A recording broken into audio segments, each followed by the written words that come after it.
And here's the telephone. Disconnected the front right there. Just unscrewed that, gently pulled that away. And now this hole is a round hole. It's not like a hole cut out all the way, you know. And I wanted to see on this carefully how this got hooked up. And some of these wires, they don't hook up all the way. There's 4 or 5 wires here that are just cut off and not hooked up. This whole thing gets connected with only a couple screws or a couple wires. And it looks like I'm in luck. There's 2 sets of wires there. And do you see that? Looks like they're both going down. So I think they come into the house down low, and then they come fishing up through the wall and out. So see, for that telephone, if I disconnect this, I really don't want to disconnect those wires either. Not quite sure how I'm going to do this just yet. But these wires need to go back down so I can cut in a box underneath this little desk area. Because this is an exterior wall, okay, I'm pretty sure the telephones came in from outside. I don't know how low they are to the ground as opposed to whether or not I can fish it all the way down there or not. I'm just going to quickly kind of check that out. Let's go out here for a minute. See if we can kind of pinpoint where that is on the wall. Let's see, we look down here. It looks like, let's see here. I'm not sure yet. No, nothing there. Here's no, that's not anything. I thought that was a cable or something. Huh. Thought I was going to see a wire in here somewhere. And I thought that down there was it. Ooh. Boy, that peppermint sure smells good. Okay, not seeing it. Maybe they brought it in a different area and they came through the wall at a different location. But it sure seems, yep, I sure don't see it here. Sometimes you can see it on the outside of a house. Ooh, almost tripped. Sorry about that. Tripped right on the tripod. Okay. And I don't see, sometimes you can see where the wire comes in somewhere else in the kitchen. And it could be back underneath the dishwasher, the cabinets. It could be anywhere underneath there. Okay. But it sure seems, you know, I know they're both going down. How far they're going down remains a mystery.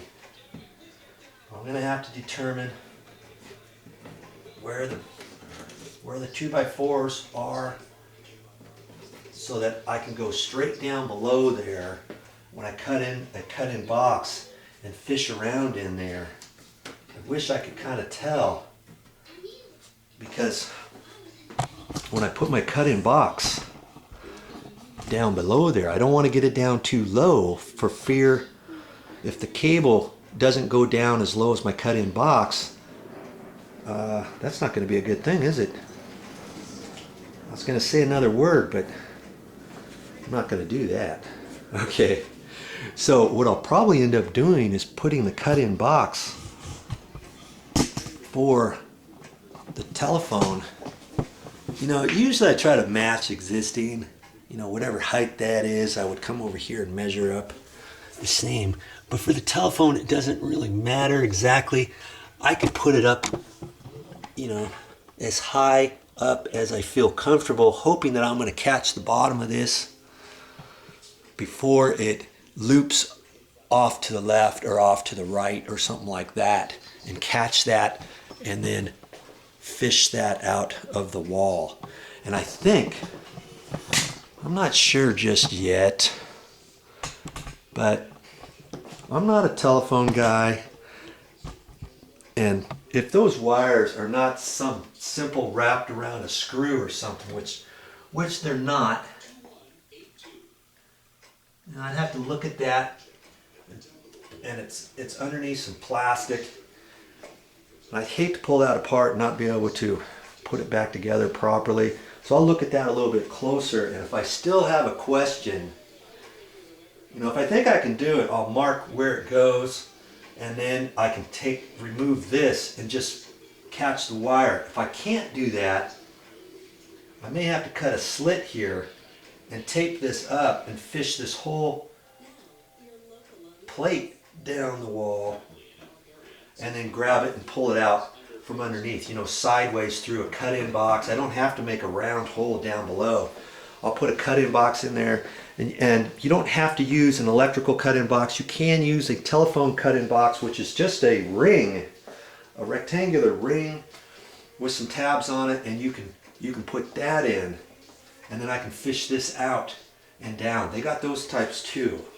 Okay, then I don't have to disconnect this and put it into a cut-in standard duplex cut-in box. You know what I mean? So I can do that, and I'll have to kind of probe in there with the wire, shine a flashlight under there to see if there's any insulation in the wall. If it's packed full of insulation, obviously I can't slide this down through there, can I?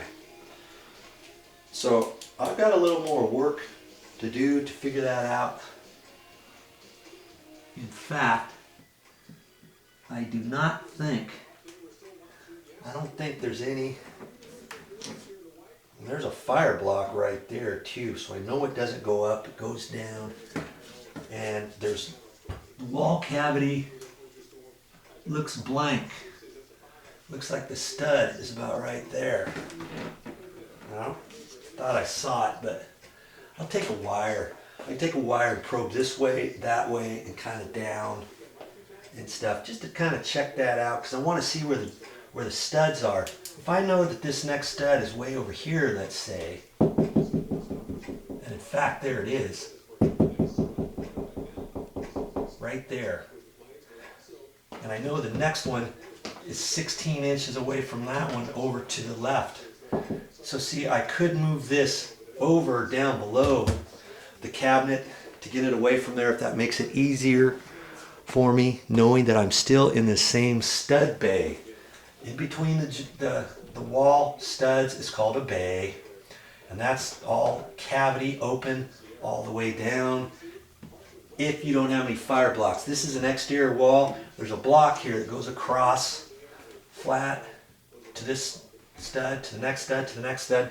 They use that for a fire block in case there's a fire in here. It only goes up to there, stops, and it takes a little bit longer for it to burn, and maybe by then the fire department can be here and get it out and stuff like that. Sometimes they got fire blocks, sometimes they don't. This is an older place and they do have the fire blocks. Okay, that's why there's wood right there.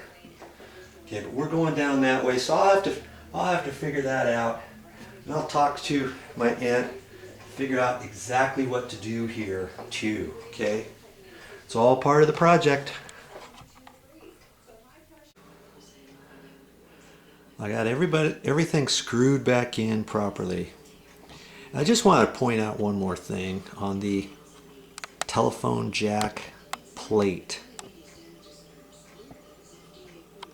Now see this nib?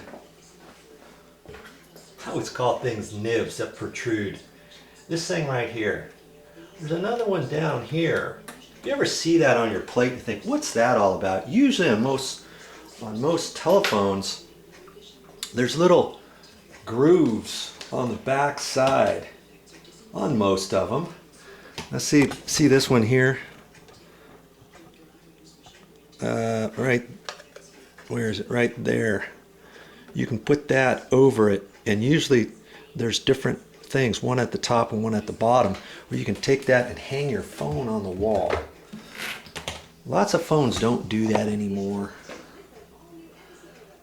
but you know, that's what those are. You can get a different cover plate without those. So if that bothers you, you know, if it's in the kitchen or something, you don't like that, it doesn't look finished, get a different plate on there. And here's something else. We looked at that. Doesn't that plate look kind of awful? Looks like it's corroded. It's been on there for 30 years. The painter was talking about repainting that. Well, check this out. I looked on there and it still has the plastic film on here from 30 years ago. They didn't even pull it off. Well, see, this was to protect it initially. Well, if you want to keep your plate on there, we're going to end up using this plate down below, okay? But look at that.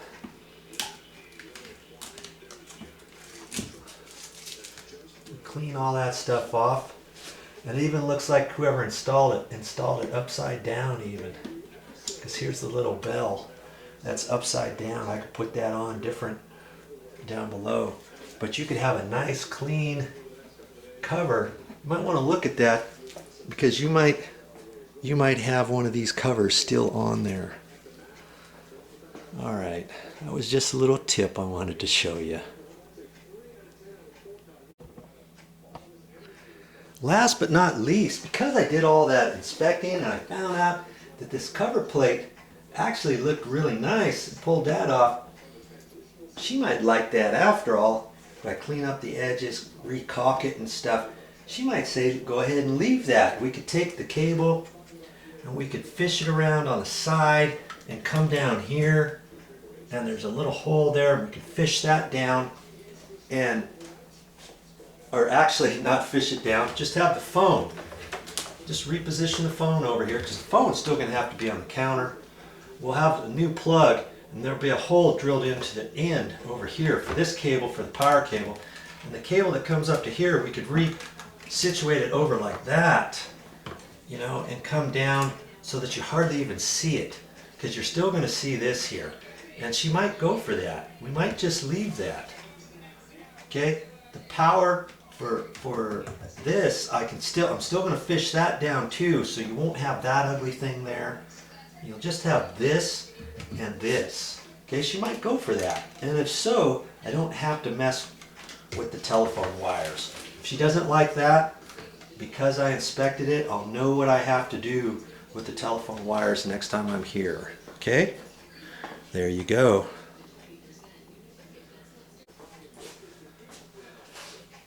That's all I have for this time. But I'll be back with more videos.